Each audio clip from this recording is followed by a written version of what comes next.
एक बार एक सम्राट का पुराना वजीर मर गया। वजीर बहुत ही बुद्धिमान था, लेकिन अचानक ही उसकी मौत हो गई थी। तो अब नए वजीर की खोजबीन शुरू कर दी गई।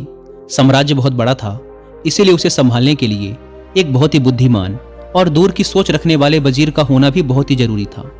पूरे राज्य में सबसे बुद्धिमान और समझदार व्यक्ति की खोज शुरू कर दी गई।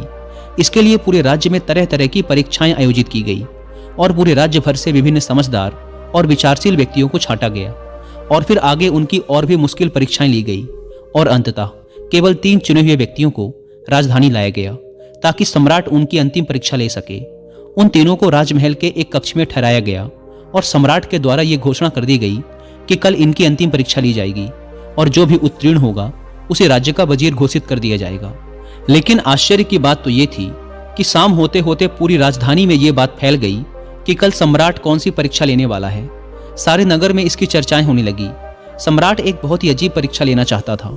कल सुबह उन तीनों को महल के एक बड़े कक्ष में बंद कर दिया जाएगा और उस कक्ष के दरवाजे पर एक बड़ा सा ताला लगा दिया जाएगा। वह ताला उस राज्य के गणितज्ञों, कारीगरों और इंजीनियरों ने मिलकर बनाया था। उस ताले पर कोई चाबी नहीं लगती थी। ताले के ऊपर केवल कुछ गणित के अंक लिखे हुए थे और उन अंकों में एक पहेली छुपी हुई थी। जो भी उस पहेली को हल कर सकेगा वही उस ताले को खोलने में सक्षम हो पाएगा।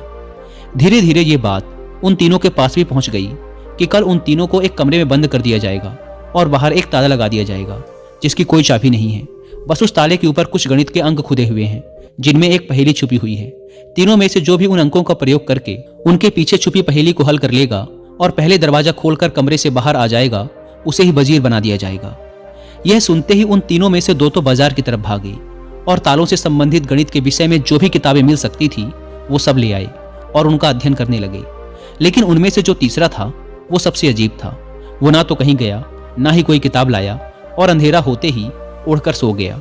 बाकी 2 ने सोचा कि शायद डर के मारे इसने परीक्षा में ना बैठने का निर्णय कर लिया है या शायद इसे भरोसा नहीं है कि जो खबर उड़ी है वो सही है। लेकिन फिर भी उन्होंने कोई भी मौका छोड़ना ठीक न समझा, क्योंकि ये पूरी जिंदगी में सिर्फ एक बार मिलने वाला मौका था। वो रात भर किताबें पढ़ते रहे।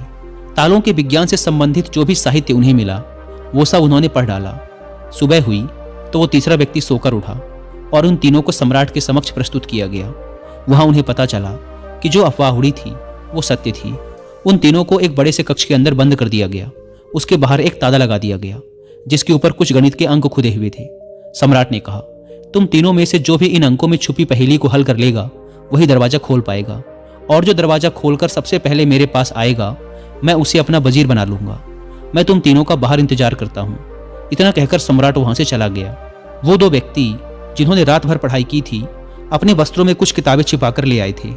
दरवाजा बंद होते ही उन्होंने वो किताबें बाहर निकाली और ताले पर लिखे नंबरों को एक कागज पर लिखकर उनके हल खोजने शुरू कर दिए। लेकिन जो वो तीसरा व्यक्ति था उसने कुछ ना किया। वह अपनी आंखें बंद करके कमरे के एक कोने पर शांति से बैठ गया। उसे बैठा देखकर वो दोनों हंसे और तंज कसते हुए कहा, क्यों, हार मान गए क्या? कुछ करो तभी तो कुछ होगा। उन्हें लगा जैसे उसने हार मान ली है। वह डर गया है और अब वह कुछ भी प्रयास नहीं करना चाहता। लेकिन उसका मन एकदम शांत था। उसकी आंखों से स्थिरता झलक रही थी। वह परेशान नहीं मालूम पड़ता था। वह बैठा रहा। फिर अचानक उसे कुछ सूझा।